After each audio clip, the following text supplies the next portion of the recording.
थके हुए मन को मिला विश्राम। एक छोटे से गांव में राघव नाम का व्यक्ति रहता था।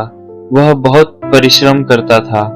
दिन रात मेहनत, जिम्मेदारियों का बोझ और मन में अनगिनत चिंताएं। बाहर से वह मजबूत दिखता था, लेकिन अंदर से उसका हृदय थक चुका था। रात को बिस्तर पर लेटता तो नींद नहीं आती। मन में डर, भविष्य की चिंता और असफलताओं की यादें घूमती रहती। एक दिन जब उसका बोझ असहनीय हो गया, वह गांव के पुराने चर्च के पास बैठ गया।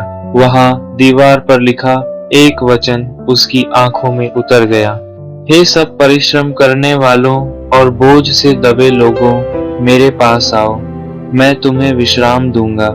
ये शब्द जैसे सीधे उसके हृदय से बात कर रहे थे।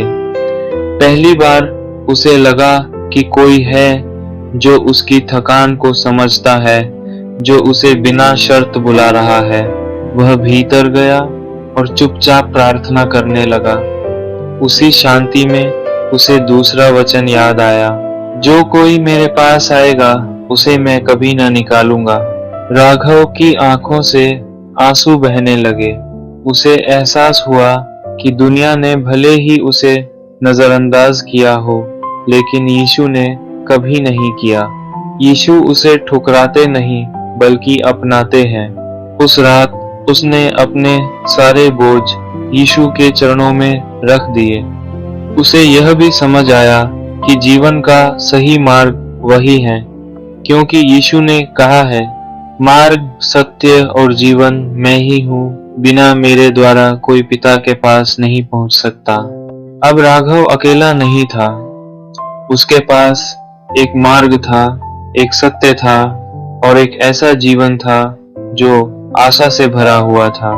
उस रात लंबे समय बाद वह शांति से बिस्तर पर लेटा और मुस्कुराते हुए बोला, मैं शांति से लेटकर सोऊंगा, क्योंकि हे प्रभु, केवल तू ही मुझे सुरक्षित रखता है।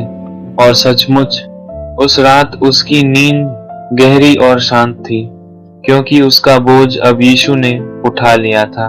जब जीवन का बोझ हमें थका दे, तब समाधान भागने में नहीं बल्कि यीशु के पास आने में है।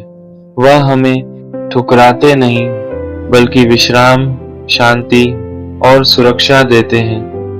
यदि यह यीशु केंद्रित कहानी आपके हृदय को छू गई हो तो लाइक कीजिए, अपना